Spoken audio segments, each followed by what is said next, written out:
That is like a defensive No particular players depicted in anything up there. Motors Insurance Group helped make that possible. We did a renovation in 1999, completely redid the stadium, brought it up to ADA standards, and increased a lot of restroom capacity. When the stadium was opened in 1922, there were no ladies' restrooms. Oh my goodness. I know. And today, the ladies outnumber the men on a 7-to-4 ratio. All right. Wow. We're taking over, guys. This stadium was built in 1922. It cost $1,341,000. That renovation that took 3 years, started in 1999, cost $194 million. Over 144 times the original cost of the stadium. We did a lot of things with it. They built a 40-foot wide shell all the way around the old stadium. There were a lot of restrictions on what they could do because we're on the National Register of Historic Places. And when that happens, you're really restricted on what kind of changes you can do to the facility. So everything was approved, and we've had people come back over the bridge over here looking at the stadium the last couple of years, and it's just like I remember 20 years ago. What they're looking at isn't what they remembered 20 years ago. It looks so much like it, though, that they really can't tell the difference. Now, this is the ramp that the band uses. This ramp has been used since 1928. That's when that band ramp entrance first started. See the marks here? That's for certain people to make sure they're on their mark when they start their entry. The field during our renovation was lowered 14.5 feet. So that made that last part of the ramp down here quite steep. Let's go down and just take a peek at that.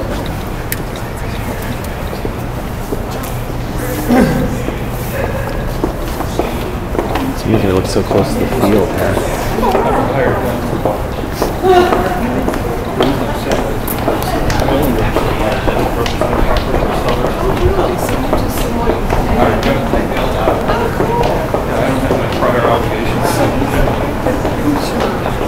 See the fast, high-step march that the military band style uses to go down this ramp, and carrying those sousaphones and ball instruments going down here.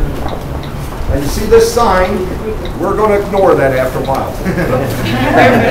These red dots, is this for the band when they come in? When they come in, they will be standing in this ramp. And certain people have to be on their dot to get started so that the spacing and everything comes out just exactly right. That was started in 1928. Then virtually the same thing. They changed a little bit because of this with their speed. But it's hardly noticeable. Let's just walk through the stadium just a little bit, get a feel for it, and we're going to go upstairs.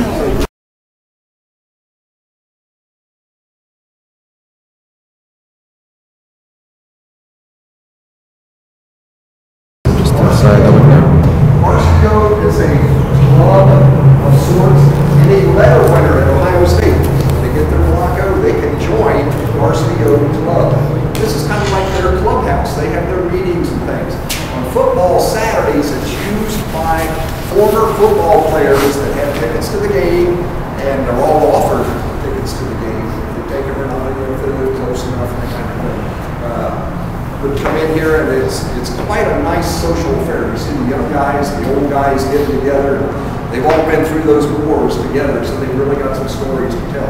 It's really a nice place to be on football Saturdays. That way you can a little bit more comfortable for a little while, and I'll warn you before we go back outside. You'll see a lot of old pictures and things in this room.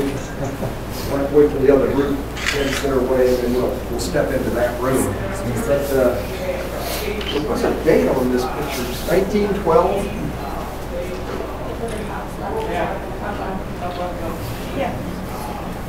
Tough looking bunch of guys. They don't look like college kids. Use on Saturdays during the game. They use that, the regular TV picture, then they use Paul Keel's radio announce to go along with it. And it's interesting to see that because there's about a 4-second difference. It's odd. In fact, Paul Keel was actually ahead of the TV picture.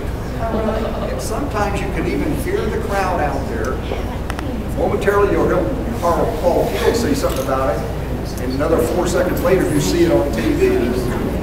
Then here for games at element level. Wall people on football Saturday. Football games Saturdays, they're used by our suite holders and our club seat holders. We'll look at that. I don't know if you noticed when we buzzed through the interior of the stadium, there are some red baseball type seats here on the west side. That's called our club seats. And we'll look at those a little bit closer. We'll have a better angle up here for a while. But those people have access to this, and it will be set up with concession items, somewhat upscale. They have deli sandwiches and plate things that they can buy. There's a good example of how thick the old stadium walls were. This was built in the early 1920s. They didn't have some of the things that we have today to build. You see the forms, the wood forms that they used. There's a documentary WOSU has on the making of the stadium, and it's very, very interesting. There are even some scenes in there where they used like donkeys pulling carts to bring supplies and concrete up to the upper levels of the stadium. They would have ramps that they had built and dump the concrete into the top. That type of construction back then must have been state of the art.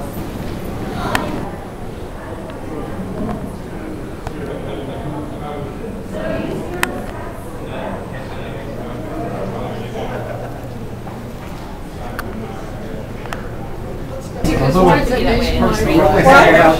only have about 3 in the stadium that are actually in use but don't have a sign. For whatever reason.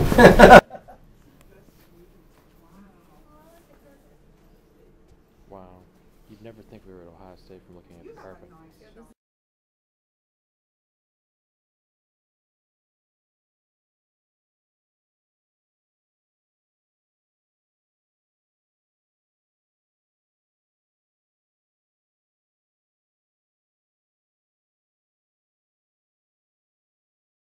On the upper level at the far end would be the 55,000. A couple of them, with the way they're cut, will be a few square feet smaller, so that determines the difference in the price range. Hey Bill, does that include the food and the catering, or is that all No, extra? that's all separate. And then tickets are separate. What that includes is you get tickets for your fixed outside seats. Most of these on this level, that's 14 tickets. You can buy up to 8 additional tickets for guests inside the suite, and oftentimes they just rotate with the people that are in the seats because they come back in to get something to eat. Right.